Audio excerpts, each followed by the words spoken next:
ഒരുപാട് ഇന്റീരിയർ ബ്രാൻഡുകളുണ്ട്. എന്നാൽ അതിനകത്ത് നിന്നെല്ലാം ബി&ജി ഇന്റീരിയേഴ്സിനെ വ്യത്യസ്തമാക്കുന്നത് എന്താണ്?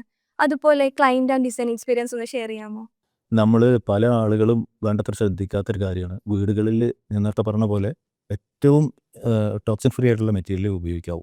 ഇപ്പോൾ ഉദാഹരണത്തിന് നമ്മൾ ആലോചിച്ച് നോക്കൂ, AC ഇട്ട് കിടന്നുറങ്ങുന്ന റൂം. നമ്മൾ അതിൽ ഒരുപാട് കെമിക്കൽ ചെയ്ത മെറ്റീരിയൽ ഉപയോഗിച്ചിട്ട് നമ്മളതിൽ കിടന്നുറങ്ങും. നമ്മൾ ഏറ്റവും കൂടുതൽ സമയം ചെലവഴിക്കുന്ന ഒരു ഏരിയയാണ്.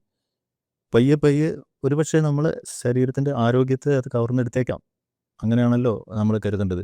ഇപ്പം ഞാൻ ഓർക്കുകയാണ്, കുറച്ച് വർഷങ്ങൾക്ക് മുമ്പേ ഈ യൂസ്ഡ് ഫർണിച്ചറുകൾ മെട്രോപൊളിറ്റൻ നഗരങ്ങളിൽ നിന്നൊക്കെ ഓഫീസ് ഫർണിച്ചറുകൾ അതിൻ്റെ ഒരുപാട് വോളിയം നമുക്ക് ലഭ്യമായിരുന്നു. ഒരു മലവെള്ള പാച്ചിൽ തന്നെ ഉണ്ടായില്ല, ഒരുപാട് യൂസ്ഡ് ഫർണിച്ചർ നമുക്ക് ഇവിടെ കിട്ടിയിരുന്നു. എന്താണെന്ന് വെച്ചാൽ ഞങ്ങൾക്ക് അത് മനസ്സിലാക്കിയത്, ഈ ഇൻ്റർനാഷണൽ കമ്പനികളൊക്കെ അവരെ സ്റ്റാഫ് ഈ ഓഫീസിൽ AC സിറ്റുവേഷനിൽ ഇരുന്നിട്ടാണ് വർക്ക് ചെയ്യുന്നത്. ഈ ടോക്സിനേറ്റഡ് ആയിട്ടുള്ള മെറ്റീരിയൽ ഉപയോഗിച്ചിട്ടുള്ള ഈ ഓഫീസിൽ അവരൊക്കെ പാനിക്കാവാൻ തുടങ്ങി. അങ്ങനെ ഇവർ അന്വേഷിച്ചപ്പോഴാണ്, അല്ലെങ്കിൽ അവർ കണ്ടെത്തിയതായിരുന്നു, ഇത് ഈ മെറ്റീരിയലൊക്കെ ഇതിനെ സ്വാധീനിക്കുന്നുണ്ട്, നമ്മുടെ ബോഡി കണ്ടീഷനെ സ്വാധീനിക്കുന്നുണ്ട്.